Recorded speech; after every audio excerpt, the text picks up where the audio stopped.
मरूफ अल-करकी इस्लामी तसव्वुफ की शुरुआती और बहुत अहम शख्सियतों में से एक थे। उनका असली नाम अबू महफूज मारूफ बिन फिरोज अल-करकी था। करकी इसलिए कहा जाता है क्योंकि उनका ताल्लुक बगदाद के इलाके कर्क से था। उनकी जिंदगी इश्क़ इलाही, तौबा, तज़किया नफ्स और खालिस इबादत की मिसाल है। उनकी पैदाइश दूसरी हिजरी सदी में मानी जाती है। कुछ रिवायतों के मुताबिक उनके वालिदैन मूल रूप से गैर मुस्लिम थे। बचपन में ही उन्हें इल्म हासिल करने के लिए एक उस्ताद के पास भेजा गया, जहाँ एक मशहूर वाक़या सामने आता है कि उनसे अल्लाह तीन है कहने को कहा गया, लेकिन उन्होंने जवाब दिया अल्लाह एक है। इस बात पर उन्हें सज़ा भी दी गई, लेकिन उन्होंने तौहीद का इनकार नहीं किया। यही वह मोड़ था जिसने उनकी जिंदगी बदल दी। कहा जाता है कि बाद में उनका संपर्क अली अल-रिधा से हुआ और उन्हीं के हाथ पर उन्होंने इस्लाम कबूल किया। ये घटना उनकी रूहानी जिंदगी की शुरुआत थी। इसके बाद उन्होंने दुनिया की चमक दमक से किनारा कर लिया और पूरी तरह इबादत, जिक्र और तसव्वुफ के रास्ते पर चल पड़े। उन्होंने इल्म कई बड़े सूफी उस्तादों और आलिमों से हासिल किया। उस दौर में बगदाद इल्म का बड़ा मरकज था और वहाँ उन्हें कई महान उलेमा और सूफियों की संगत मिली। कहा जाता है कि उन्होंने दाऊद अल-ताई और दूसरे जाहिदों से भी फैज़ हासिल किया। उनका तरीका बहुत सादा और खालिस था, कम खाना, कम बोलना, ज्यादा इबादत करना और हर वक्त अल्लाह की याद में रहना। उनकी शख्सियत का सबसे बड़ा पहलू उनकी तौबा और अल्लाह से मोहब्बत थी। वह अक्सर कहते थे कि इंसान को अपने गुनाहों पर इतना पछताना चाहिए कि दिल नर्म हो जाए और आंखों से आंसू बहने लगें। उनकी जिंदगी पूरी तरह फना फिल्लाह की मिसाल थी। जहाँ तक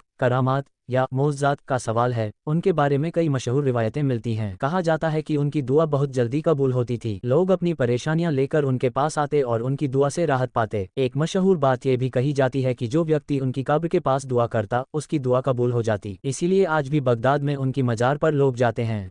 एक और रिवायत के मुताबिक एक बार एक शख्स बहुत परेशान हालत में उनके पास आया। मारूफ करकी ने उसके लिए दुआ की और कुछ ही समय में उसकी परेशानी दूर हो गई। इसी तरह कई लोगों ने यह भी बयान किया कि उनकी संगत में दिल को सुकून मिलता था और इंसान का रूहानी हाल बेहतर हो जाता था। उनका इल्म केवल किताबों तक सीमित नहीं था, बल्कि वह इल्म हाल यानी दिल और रूह की हालत का इल्म रखते थे। वह लोगों के दिल की हालत को समझ लेते थे और उसी हिसाब से उन्हें नसीहत करते थे। उनकी बातों में सादगी होती थी, लेकिन असर बहुत गहरा होता था। उनका ताल्लुक सूफी सिलसिले से भी जोड़ा जाता है और उन्हें बाद के बड़े सूफियों का उस्ताद माना जाता है। कहा जाता है कि सारी अल-सकाटी उनके शागिर्द थे और आगे चलकर जुनायद अल-बागदादी जैसे महान सूफी उन्हीं सिलसिलों से जुड़े। उनकी जिंदगी का एक अहम पहलू उनकी सादगी थी। वह बहुत कम खाते, सादा कपड़े पहनते और दुनिया की दौलत से दूर रहते थे। उनका मानना था कि असली दौलत अल्लाह की याद और दिल का सुकून है। उन्होंने कभी शोहरत की चाह नहीं रखी, लेकिन उनकी रूहानी ताकत और सच्चाई की वजह से लोग खुद उनकी तरफ खींचे चले आते थे। उनकी वफात लगभग 815 ईस्वी में बगदाद में हुई। उनकी मजार आज भी बगदाद में मौजूद है और वहाँ हर साल हजारों लोग जियारत के लिए आते हैं। उनकी वफात के बाद भी उनका असर खत्म नहीं हुआ, बल्कि और बढ़ता गया। उनकी जिंदगी हमें ये सिखाती है कि सच्ची कामयाबी दुनिया की दौलत में नहीं, बल्कि अल्लाह की मोहब्बत और उसकी याद में है। उन्होंने अपने अमल से यह साबित किया कि अगर इंसान सच्चे दिल से तौबा करे और अल्लाह की तरफ लौटे, तो उसे रूहानी सुकून और असली खुशी मिल सकती है। उनकी शख्सियत आज भी सूफी सिलसिलों में एक रोशन मिसाल है। उनके किस्से, उनकी बातें और उनकी करामात आज भी लोगों के दिलों को छूती हैं और उन्हें अल्लाह के करीब आने की प्रेरणा देती हैं।